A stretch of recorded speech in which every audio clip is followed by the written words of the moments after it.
road that Braddock had built, and then had the army march over it so as to leave no trace of the grave, because the Indians were fond of digging up and mutilating bodies if they could get away with it. Some years later, Washington went back to try to find the site, but it was all overgrown and he was unable to do so. And about 15 years after that, some people working on a road found Braddock's remains, and they are now marked at the site where he was killed. Well, the rest of the expedition went equally badly. General Shirley was supposed to attack Fort Niagara.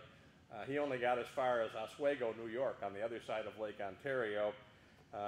The activity by General Johnston was a little more successful. He encounters the French under Baron Dieskau, who is the commander-in-chief, and they fight an indecisive battle on the shores of Lake George. But General Dieskau was wounded and captured, so the French commander-in-chief was captured, so I guess that's worth something anyway. Is the replacement for Dieskau. The King of France appoints General Montcalm. You've probably heard that name. A county very near here is named after him because this was, of course, part of New France. If we had lost the war, we'd all be speaking French here today. He arrives and takes command. William Shirley succeeds to the command by virtue of the death of Braddock, but because Shirley did not seize Fort Niagara as ordered, he was recalled to England and replaced by John Campbell, the Earl of Loudon. So we have new commanders on both sides at that particular point. And amazingly, now we're in the middle of 1756, England and France declare war on each other. So they've been fighting for 2 years in North America, and now they declare war. Well, this brings in all of the European powers again. So unlike all the prior wars that started in Europe and then overflowed into North America, this one is started in North America by a minor militia figure from Virginia named George Washington and carries over into the Old World. It looked like the Europeans were going to do a number on Prussia, the newly arising military state, because you had Austria, Spain, France, Russia, and Sweden all fighting against Prussia. But Prussia was bankrolled by England, who didn't want to send troops to the continent, but sent a lot of money. And they were led by a rather successful military man by the name of Frederick the Great. And Frederick the Great did a number on everybody, and miraculously not only survived, but essentially severely abused all of his opponents. As soon as Montcalm arrives, he goes over to Lake Ontario and seizes the Oswego forts. Get on their map here. The Fort Oswego you can see on Lake Ontario, which has a battle sign next to it. He captures the fort with the aid of Indian allies, but unfortunately, the Indian allies, after the surrender, decide they're not very happy with the idea that prisoners could be paroled. In those days, it was common to release people on parole. They would make a list of all the names, and the people who were paroled couldn't fight again until they'd been exchanged for an equal number on the other side. This is war fought by gentlemen. The Indians were not gentlemen, and they proceeded to scalp the prisoners. So this was a bit of a problem as these things developed. In 1757, William Pitt comes to power in England as the prime minister, and he said, we've been screwing around for 3 years in this silly war. We got the French outnumbered in the New World, and they're beating the pants off of us. So he decides to make a major effort in North America. And among other things, he gets the colonists who were not real happy about supplying troops, because when they did, the American colonies had to pay the troops. And so Pitt says, I will supply the tents, the guns, and I will send pounds sterling to pay the men. So the colonists say, well, if you're going to pay them and supply them, then we'll raise the men. And they raise substantial numbers of provincial troops.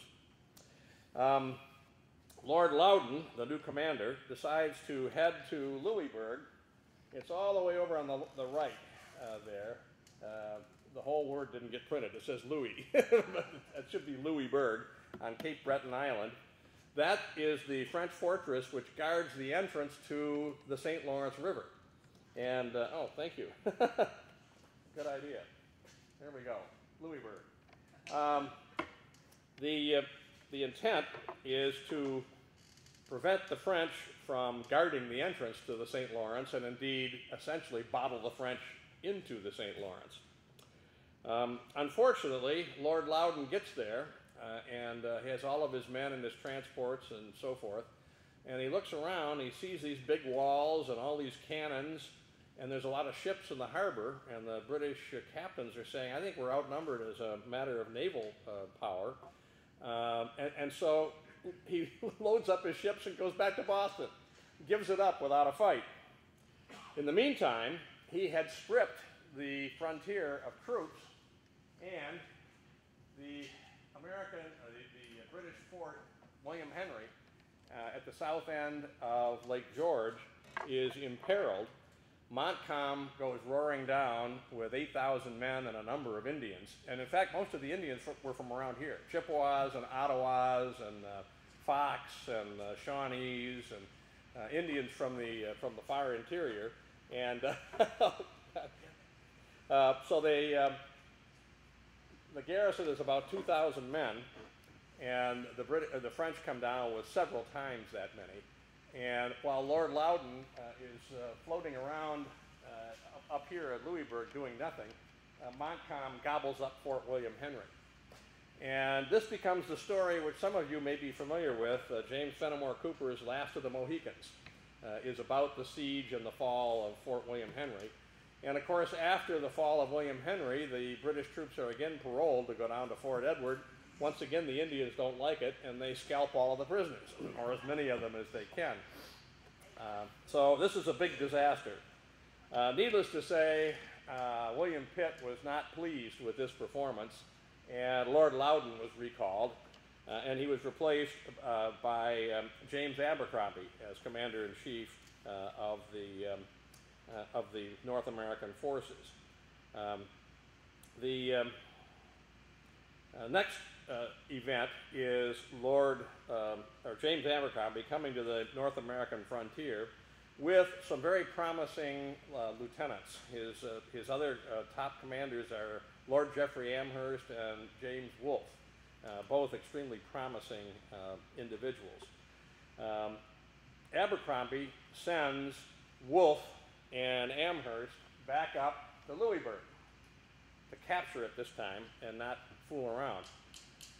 In the meantime, Abercrombie decides to advance on Fort Ticonderoga, or as the French called it, Fort Caroline, which is at the lower end of Lake Champlain.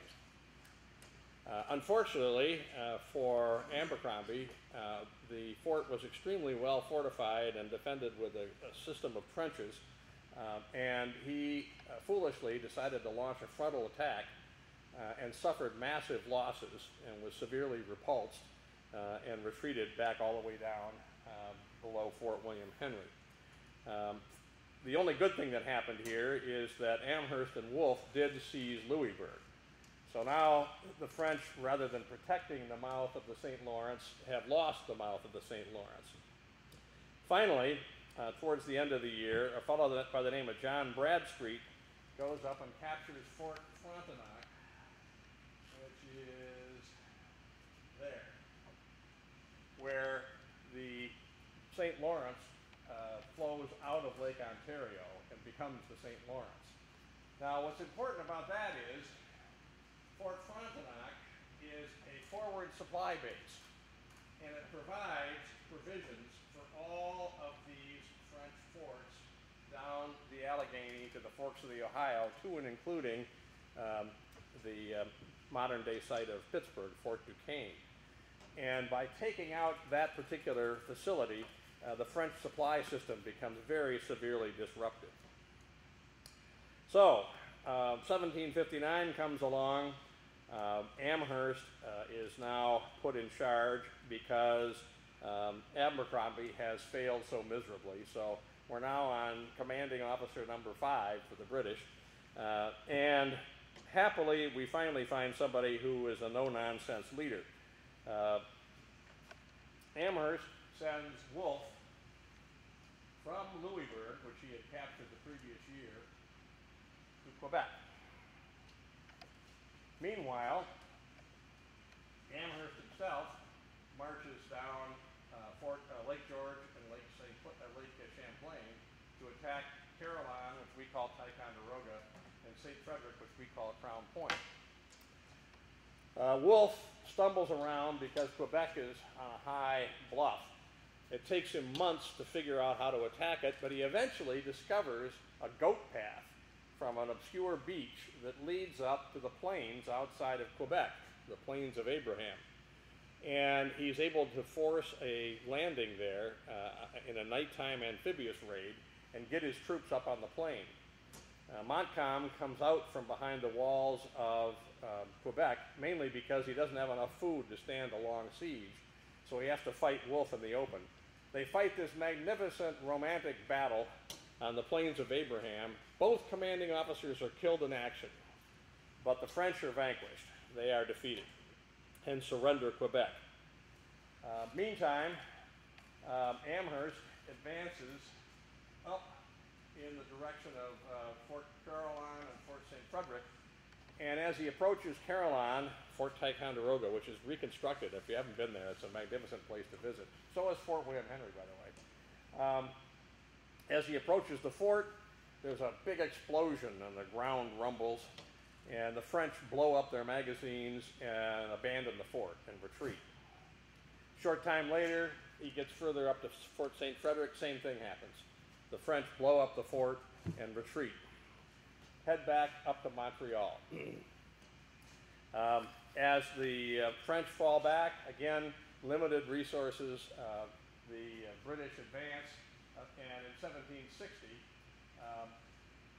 Amherst basically ends the war in North America by capturing Montreal, and the governor of New France surrenders the entire Canadian area to the British. In the meantime, John Forbes has reopened the campaign against Fort Duquesne, Pittsburgh, the thing that started it all in the first place. And